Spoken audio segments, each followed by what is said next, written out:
Now, when you start to feel sad as the next good things are happening in your business, there is a name for this. I'm going to explain why today. You are here to have the full extent of a human emotional experience. So let's understand what the fuck is actually going on. Why have we not acknowledged that shifting identity actually means grieving the part that we're leaving behind sometimes? She built your business. She deserves more than a mindset hack. We need to feel the grief. Something happens when you are about to make a move in your business that you know is actually right. You know it strategically, you've mapped it out, maybe you've even paid someone to help you plan out your next steps. It makes sense. But right as you go to move towards it, there's this weight. And it's not exactly fear. It's something heavier. It's something that almost feels like sadness. Now, when you think about it, you don't actually know what you're sad about because things are good. The business is growing. You're taking the next big, scary, exciting steps, right? Things are working. So you push it down, tell yourself you're being stupid. You should just go and be more grateful, call it resistance, and then try to strategy your way through it. Now, today, I want to actually give you language for this because this is more common than what you think. And I'm not hearing it get enough airtime. Now, when you start to feel sad as the next good things are happening in your business, there is a name for this. I'm going to explain why today. And that name is actually grief. Now, my name is Jessica. Welcome back to the Fuck Yes Business Frequency. Need you to stay with me on this one. Let's get really specific because the grief isn't random. It is going to show up at very particular moments, and I want to really name them. Because when you hear yourself in these situations, you go, oh yes, this is what I am going through. This is why this makes sense. Why I'm not just going to brush it away, tell myself I'm being stupid. Because here in my world, we are here to have emotional experiences as we run our business because we're human. And trying to pretend like this doesn't happen, trying to pretend like we don't have very real feelings as we move from leading from one identity to another, trying to pretend that that doesn't happen is not going to help anybody. You are here to have the full extent of a human emotional experience. So let's understand what the fuck is actually going on. Now, let's first of all focus on the expansion points where this might come up. We have talked a lot about identity shifting lately. We have talked a lot about being the woman who holds your next level. So if you are moving, let's say, from a one-on-one business model to something a little bit more leveraged, a group program, a membership, but every time you go to build it, you're feeling this sadness. So you're like, oh, maybe it's not the right time. Maybe I just need more clarity on the container. Haven't figured out my messaging. No one's going to buy. The market isn't ready. Like, you know, the stories that you're telling yourself. But underneath that, it actually feels like betrayal. Maybe you feel like you're actually abandoning the intimacy that made your work feel like yours. And that comes with this natural fear. Are people going to get the same results if I am not giving to them in the same way? If I'm not as available to them?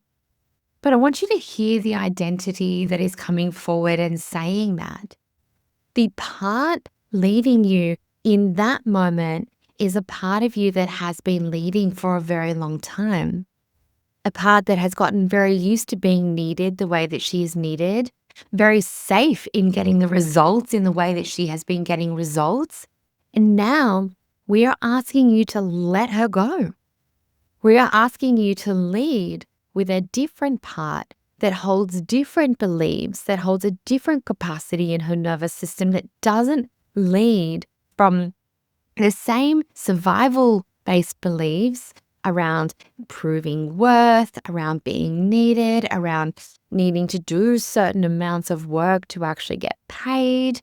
We're asking you to shift into this whole different identity.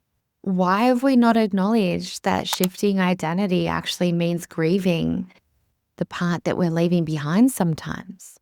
So that's one example. Another example of when we can start to feel this grief.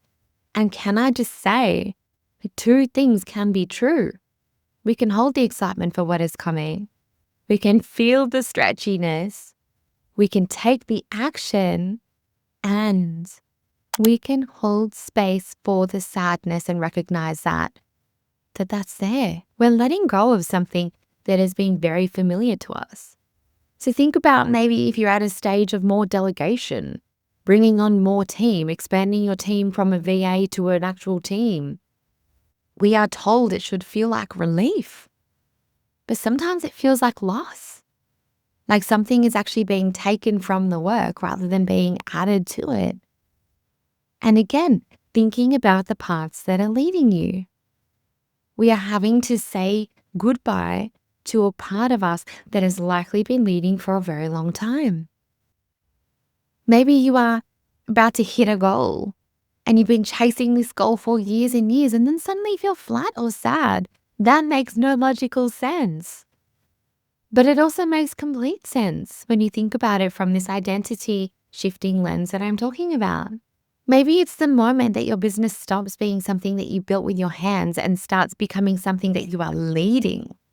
That transition, the distance between you and the work that used to feel like the whole point, there is this grief that comes with scaling. And also thinking about that, then visibility expansion, being known at a bigger scale. And something in you keeps pulling back to that version of where it was smaller or closer or safer.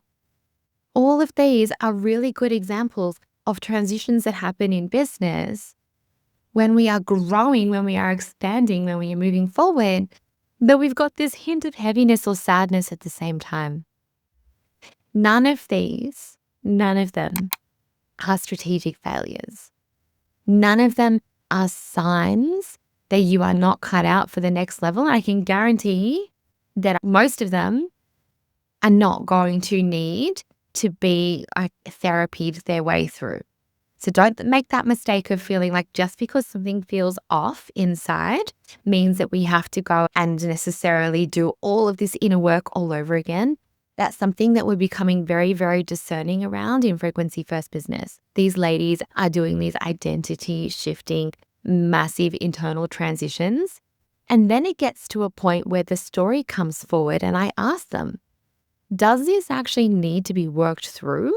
Is this something that feels like it actually holds a whole heap of emotional weight still? Or is this just a well-worn pathway and we're going to lovingly hold your nervous system through this while you take action? So I really encourage you to start to learn that discernment in your own body. Not everything needs a therapy session, but you'll know when it actually does. This is your system responding to what it perceives to be a very real threat at first. And to understand what that threat is, I want to bring in a framework. I'm going to talk about it in the context of parts. I use this a lot with my clients. So when we think about parts, when you actually understand this, the grief will stop feeling like dysfunction and start feeling like what it actually is. When we are moving through the very first phase of Frequency First Business, the very first thing that we work with is the survival parts that are leading, and then bring in what we call a more resourced part. Because the thing is, the woman who actually built your business to where it is right now, she wasn't meant to run it forever. So we work with multiple parts of the personality, not metaphorically, literally. Distinct states that develop at different points in your life in response to what you needed to actually survive, to be loved, to be enough. Some of those are resource states, so the parts that are grounded and present and creative and genuinely you. And some of these are survival states. And those survival states are a part that developed as a protective strategy. And I'm going to say she to you rather than saying you, because when we are made up of these multiple parts, the way that we are feeling or the way that we are thinking, the way that we are being, the part of us that is leading, that is not our whole self. So she, that part is not broken. That is not a problem to be fixed. That part is actually brilliant. She built a response to her environment with exactly what she had available. She's amazing. But the specific survival state that runs the most high-achieving women's businesses, she comes forward as the indispensable one, the one who learned that her worth lived in being needed, in being the one in every single room across every single client relationship, the constant one who holds it all. And that has served her up until now. But the reality is that that is not emotionally, physically, mentally, spiritually sustainable. It's not sustainable. If your goal is gross, it's not sustainable. So this part leading may have very well actually learned a long, long time before the business actually existed. Learned that being capable was how she received love, maybe. You're going to have your own version of this. This is the first things that we uncover in Frequency First Business. Learn that being the one maybe who held it all together was how she stayed safe. She's carried that strategy, that protection strategy, all the way into her work, and it worked remarkably well. She helped you build the reputation. She created the results with your clients. She is the reason that clients trust you and stay with you and prefer you. She has given you her everything. But now growth is asking her to take a step back so that she doesn't burn out, so she doesn't fall apart. Because what she knows and believes has a ceiling. So growth is asking her to delegate all of a sudden, to build a model that doesn't require her to be in every single room, to hold hands with every single client through every booking process, through every onboarding, through every little piece. And so she is coming forward with this huge red, like flashing alarm light going, no, no, no. This is a threat to my whole entire survival strategy. Not a business pivot, not an exciting growth strategy like another part of you is telling you, but a threat to her actual existence. So she is going to grip. She's going to grip hard. She's going to create the resistance, the stalling, the weight that shows up every time you're going to make that move. She's not intentional. Well, I guess she is intentionally sabotaging you, but she's doing exactly what she was built to do, which is protecting you. But once you can see this, once you understand this, once you are able to actually bring safety to those survival parts, just like we do in phase 1 of Frequency First Business, once you are able to do that, you see this completely differently, and you can ask questions like, is this now something that I actually have to emotionally deal with, or is this just a well-worn pathway? And once you have actually done that work, it becomes just a well-worn pathway. And so we have these processes where it's like, okay, thank you. I see you. I recognize you. But I now know how to anchor into a more resource part that is going to come forward and lead the business. Now, that part, let's think about what's actually happening underneath this resistance. So underneath the stalling, underneath that flatness, because sometimes when we are bringing forward different parts to lead, particularly if they're not parts that have been in the driver's seat for a long period of time, they're unfamiliar. It's unknown territory. And we can start actually feeling sad. Sad for a part that stayed with us for so long. It's almost like saying goodbye to an old friend, even if that relationship was toxic. So what do we do with this? if we're not fixing it, we're not clearing it, we're not pushing through it, I feel like what we need to do is something that the business world actually never gives you permission to do. And that's actually to feel the grief. Let's imagine for a moment that this is an old friend. She built your business. She deserves more than a mindset hat. We need to feel the grief. Naming it as grief, if that's what you are experiencing, actually matters. Don't just call it resistance. Don't just call it self-sabotage. Don't just say it's a block that you need to clear. Feel it. Feel it. Call it grief. If that's what you're feeling, if you are grieving an old friend or a very familiar part that was leading your business and now you are asking it to stop leading your business, to take a back seat, to go off and die, feel the grief.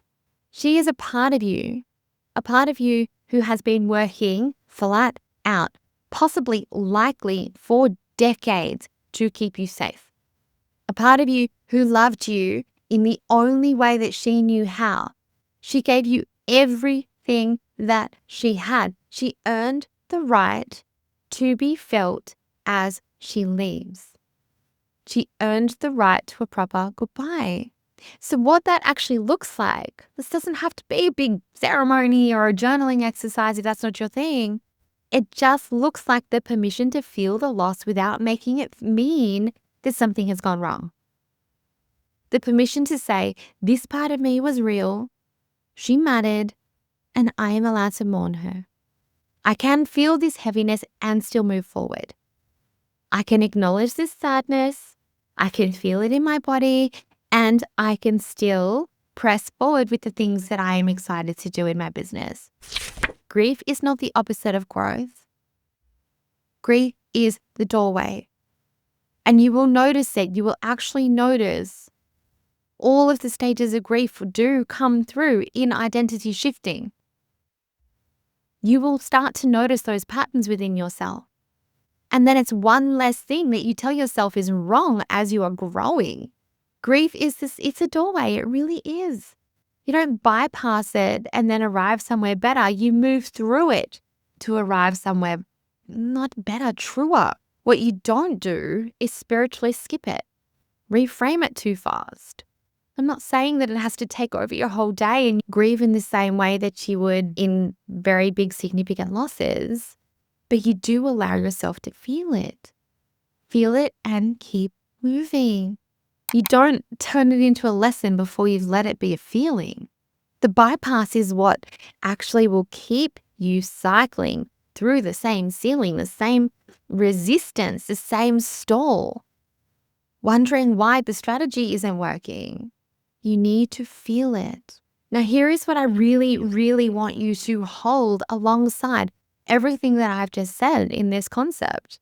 The woman on the other side of this grief is the one your business is growing toward. She is not who you're afraid she is.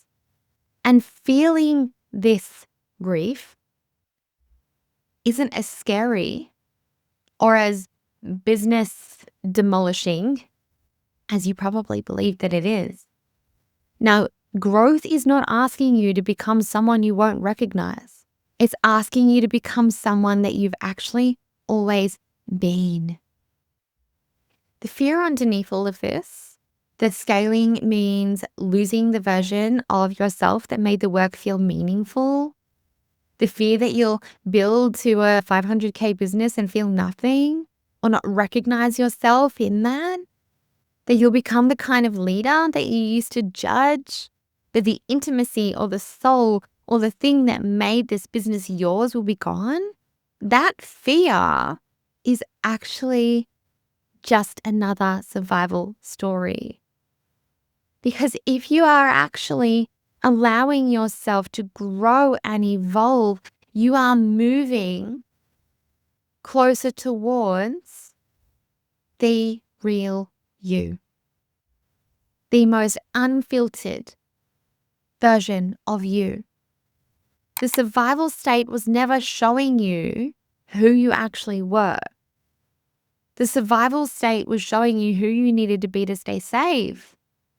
The doing, the holding, the indispensability, that was the survival strategy, not your true self. Underneath the survival state is a resource state, the actual you, the one who existed before the strategy was necessary, the most pure version of you. We are always working towards this.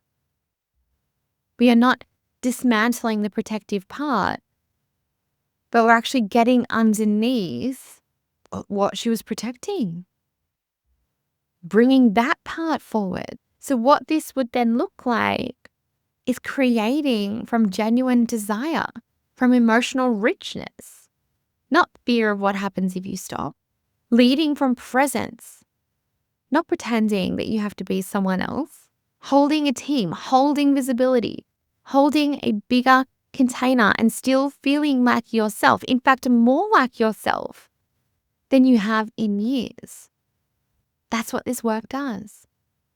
The specific things that don't disappear on the other side of this grief. The intimacy doesn't dissolve.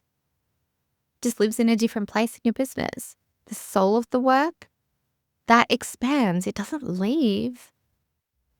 The connection with your clients becomes something that you can actually choose rather than something that you need. There's a whole different energy behind how you're running your business. The growth is integration.